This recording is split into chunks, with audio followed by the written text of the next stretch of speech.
और variance positive negative दोनों हो सकता है। सबसे बड़ा चैलेंज जो हमारे सामने आता है वो ये है कि समंदर जैसा सिलेबस है, इस सिलेबस को कैसे किया जाए, इस सिलेबस के ऊपर अपनी पकड़ कैसे बनाई जाए। अगर स्कोर बढ़ाना है तो फिर उसके बाद आपको PYQ, उसके बाद RTP और MTPs ये भी आपको साथ में सॉल्व करने पड़ेंगे।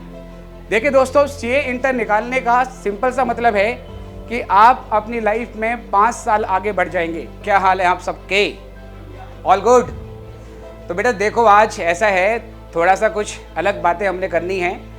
जैसे CA इंटर में आप लोग कॉस्टिंग पढ़ते हैं ना, तो कॉस्ट अकाउंटिंग में आपको वेरिएंस के बारे में बताया जाता है और वेरिएंस पॉजिटिव नेगेटिव दोनों हो सकता है। तो डेली आपका शेड्यूल है जिसके हिसाब से यहाँ पे क्लास चलती रहती है।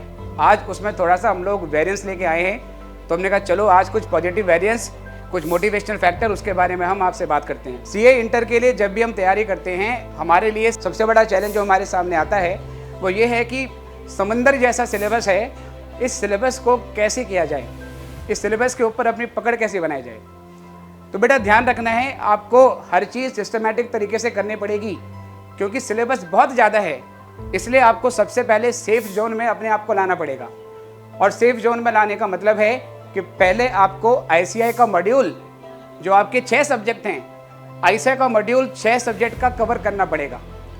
पहली बार जब आप पढ़ाई करें, आप रिवीजन करें, तो सिर्फ और सिर्फ आपको ICI के ऊपर फोकस करना है। अगर ICI मॉड्यूल का एक एक क्वेश्चन, एक एक एग्जाम्पल आपने ठीक से कर लिया तो दोस्तों आप ये समझ जाइएगा कि आप सेफ जोन में हैं, आप पास होने वाले हैं और आप 50-55% नंबर लाके आप पास हो जाएंगे।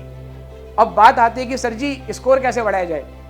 अगर स्कोर बढ़ाना है तो फिर उसके बाद आपको PYQ, उसके बाद RTP और MTPs ये भी आपको साथ में सॉल्व करने पड़ेंगे। देखिए दोस्तों, CA इंटर निकालने का सिंपल सा मतलब है कि आप अपनी लाइफ में 5 साल आगे बढ़ जाएंगे। जैसे ही CA इंटर आपका निकलेगा, आप अपनी लाइफ में 5 साल आगे हो जाएंगे। उसके बाद आपको अपनी क्लासरूम से बाहर निकलने का मौका मिलेगा। आप वर्चुअल लाइफ से रियल लाइफ में जाओगे और इसका ये मतलब हुआ कि आपकी जो आर्टिकलशिप है वो चालू हो जाएगी और जो क्लासरूम में आपने थ्योरी पढ़ी है, जो प्रैक्टिकल्स आपने पढ़े हैं, उसको रियल लाइफ में कैसे किया जाएगा, बड़ी बड़ी कंपनियों में वो चीज़ कैसे की जाती हैं, वो आपको समझने का मौका मिलेगा। ये आपकी नॉलेज को बढ़ाएगा। और दोस्तों, उस आर्टिकलशिप के पीरियड में आप जितनी भी चीज़ें सीखेंगे, जो नॉलेज आप सीखेंगे, वो ज़िंदगी भर आपके काम आएगी। इसलिए जब भी आप CA इंटर में पढ़ाई करें तो आपको इन फैक्टर्स को ध्यान में रखते हुए पढ़ना है कि मुझे ज़िंदगी में 5 साल आगे जंप करने का मौका मिलने वाला है। I wish you all the best everybody. Thank you, God bless you.